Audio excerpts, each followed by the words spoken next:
This episode is brought to you by my book, Speak From Within. Learn how you can engage, inspire, and motivate any audience. You can also download my 4 simple tips to make starting any conversation a breeze at the link in the show notes. Hey there, and welcome to the Creative Solutions Podcast bonus episode with the excellent Angela Engel. Angela, thank you so much for taking the time to answer these fun little questions.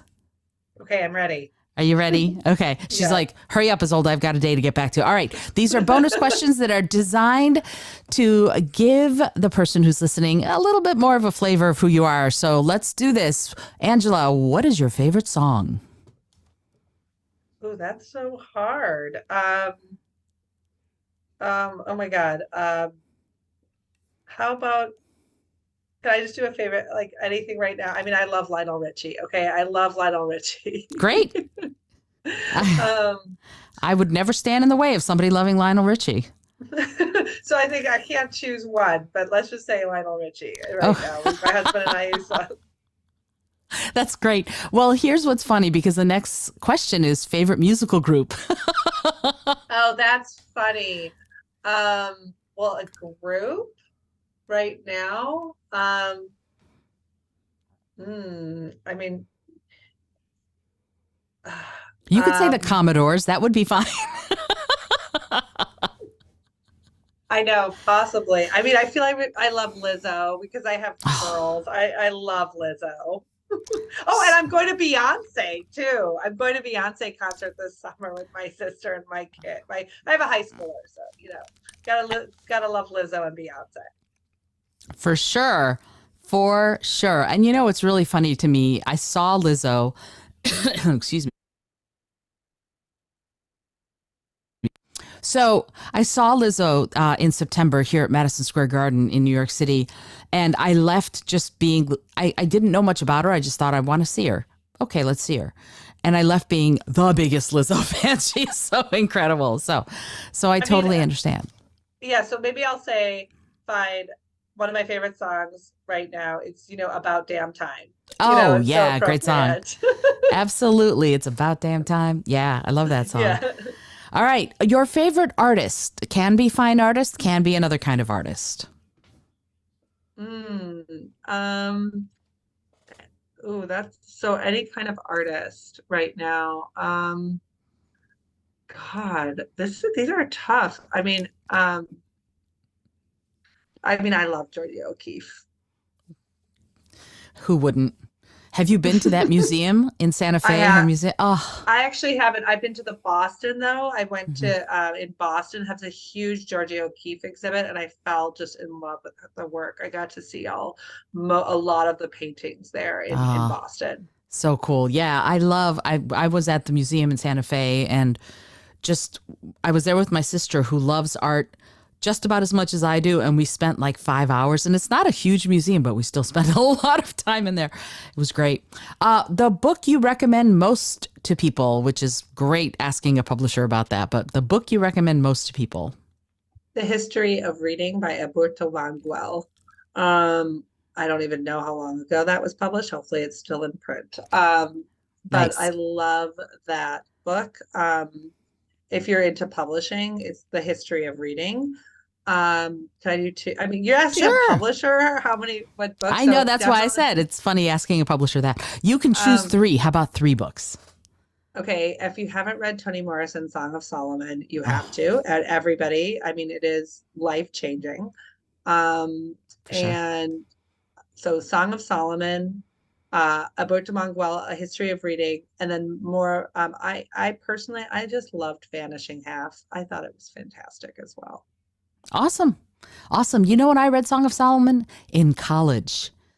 I took a class and we read Maxine Hong Kingston's Woman Warrior, Zora Neale Hurston's Their Eyes Were Watching God, Toni Morrison's Song of Solomon.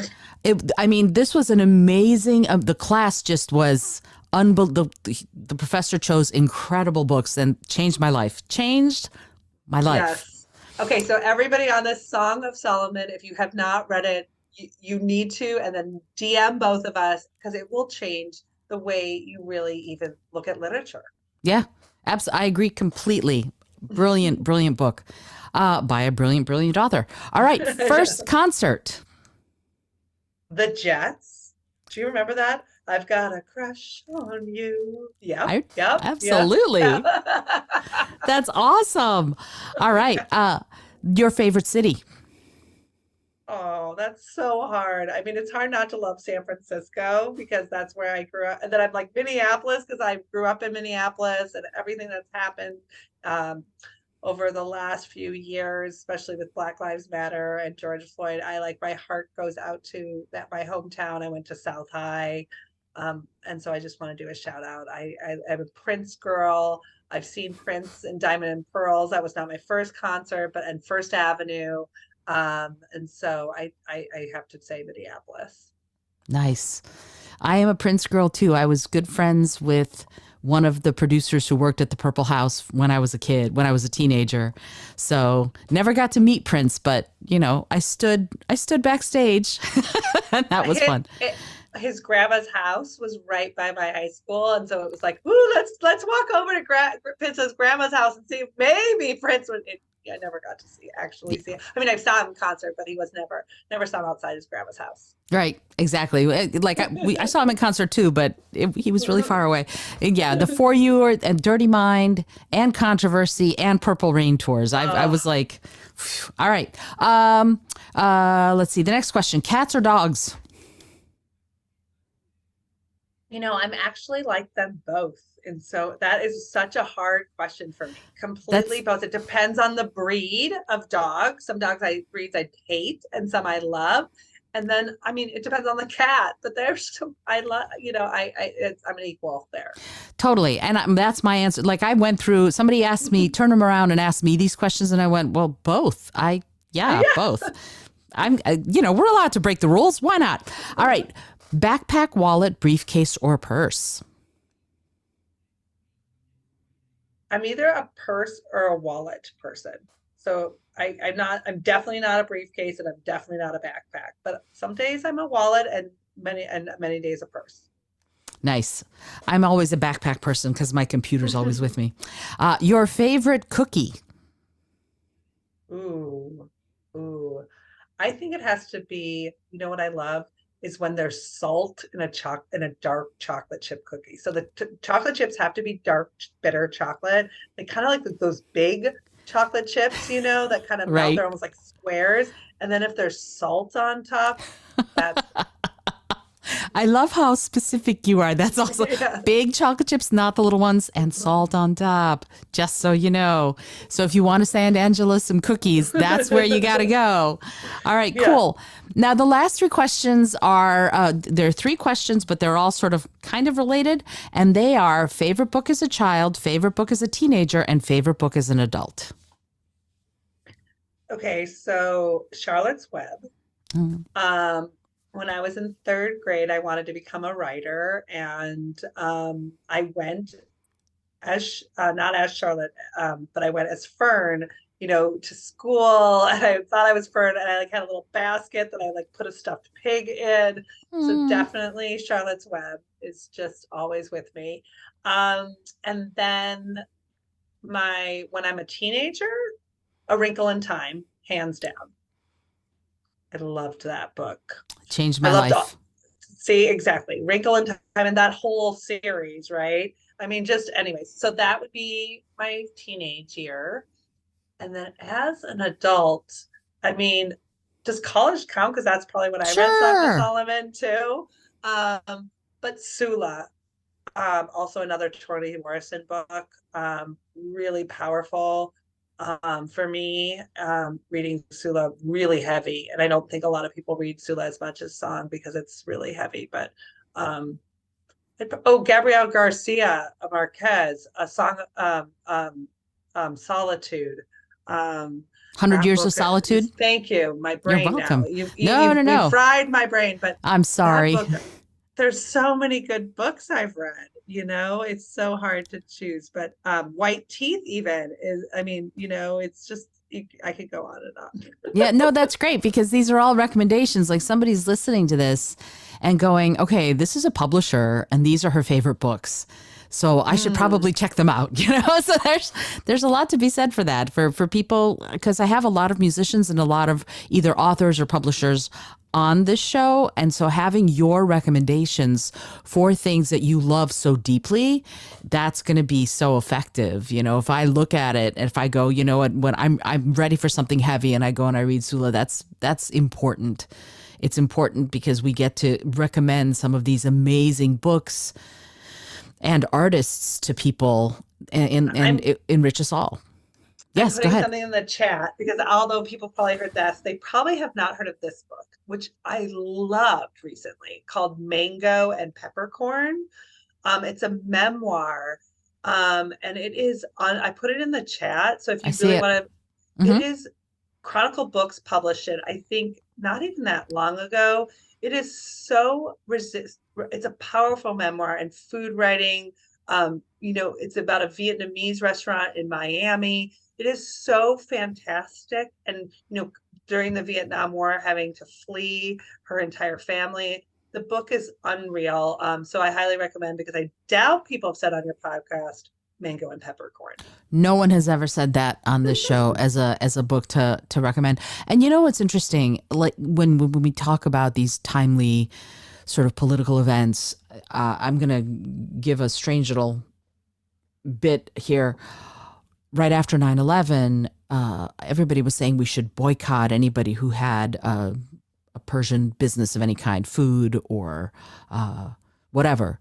And I went, well, that's crazy to me, because the people who left those countries to come here obviously were not satisfied with what was going on in those countries. So they went to the land of opportunity. They went to the USA. And so for me, it was the woman who cuts my hair that's when I started going to her, was because everyone was saying that we should boycott them. And I went, no, absolutely not. I'm not going to boycott them. And in fact, started going to her. And she's been cutting my hair for 21 years now, in part, or 22 years, whatever, in part because of that. So that kind of very timely and relatable to the rest of the world topic is so important as we mature as people, as we read more books, as we enrich our own lives. Having that, knowing where its context lies, I think is really important. So I thank you for Mango and Peppercorn. I'm going to have to go get it.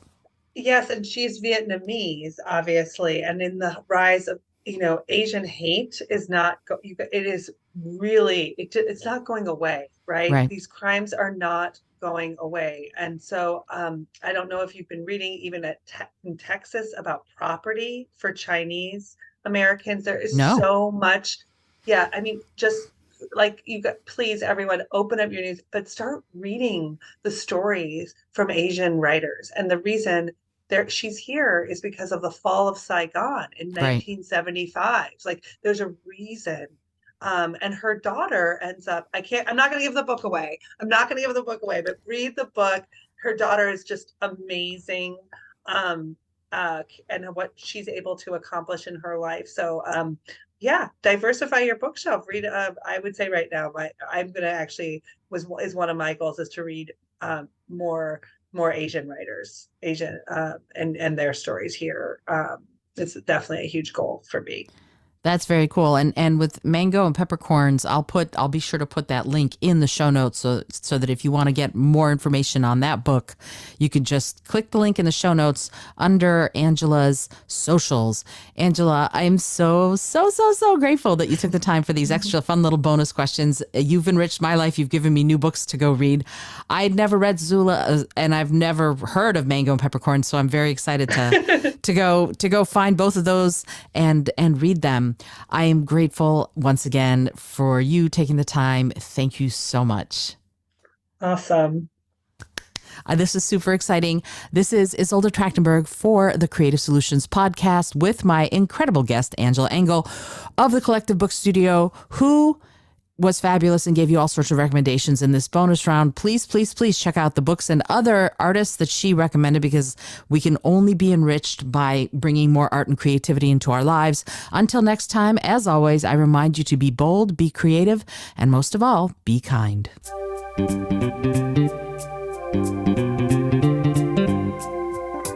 Thank Thank you so much for joining me today. I really appreciate you being here. Please subscribe to the podcast if you're new, and it would mean the world to me if you told a friend about it. Today's episode was produced by Izolda Trachtenberg and is copyright 2023. As always, please remember this is for educational and entertainment purposes only. Past performance does not guarantee future results, although we can always hope. Until next time, keep living what you believe in.